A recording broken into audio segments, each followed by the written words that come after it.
बिस्मिल्लाहिर्रहमानिर्रहीम। अस्सलाम वालेकुम दोस्तों, उम्मीद करता हूँ आप बिल्कुल ठीक ठाक होंगे। दोस्तों आज है 17 अगस्त सन 2021 और दिन है मंगल का। दोस्तों आज एक आपके साथ वीडियो शेयर की थी जिसमें ओमान सुप्रीम कमेटी का एक रूल बताया था, लेकिन उसमें आपको दिन थोड़ा सा गलत बता दिया था। वो टाइम ऑफ ओमान में बताया गया था वेडनेसडे, और इसके हवाले से जो एक तस्वीर शेयर की गई है उसमें बताया गया है जी मंगल, और मंगल जो 12 PM यानी 12 PM को।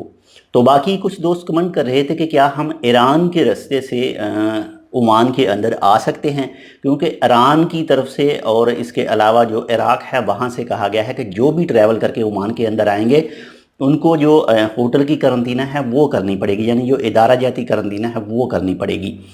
तो आपकी इतला के लिए कि अभी तक इन दोनों ममालिक से फ़्लाइट खोलने के बारे में नहीं कहा गया है, फ़्लाइट के लिए नहीं कहा गया है। यही चीज़ बताई गई है, सिर्फ यही कहा गया है कि जो भी ट्रैवल करके इन ममालिक से ओमान के अंदर आकर उतरेंगे तो उनको होटल की करंतना लाजमी करनी पड़ेगी, वो चाहे ओमानी हैं वो चाहे कोई दूसरे हैं। ओमानियों को आने की इजाज़त है, जो मेडिकल स्टाफ हैं उनको आने की इजाज़त है, इसके अलावा जो सफारतकार का अमला है उनको आने की इजाज़त है। तो इसीलिए ये उनके लिए बताया गया है कि जो भी आएंगे, बहरहाल अगर नेक्स्ट आने वाले दिनों में जो ईरान और इराक़ के लोग हैं उनके लिए भी एंट्री खुलेगी तो उनको भी ये रूल फॉलो करना पड़ेगा, या फिर इसके अलावा पिछले 14 दिनों के अंदर जो भी इन जगह से ट्रैवल करके आएंगे तो उनको भी होटल की करंतना करनी पड़ेगी।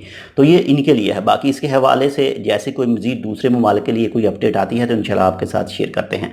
मिलते हैं आपसे दूसरी अपडेट के साथ, तब तक के लिए अल्लाह हाफ़िज़।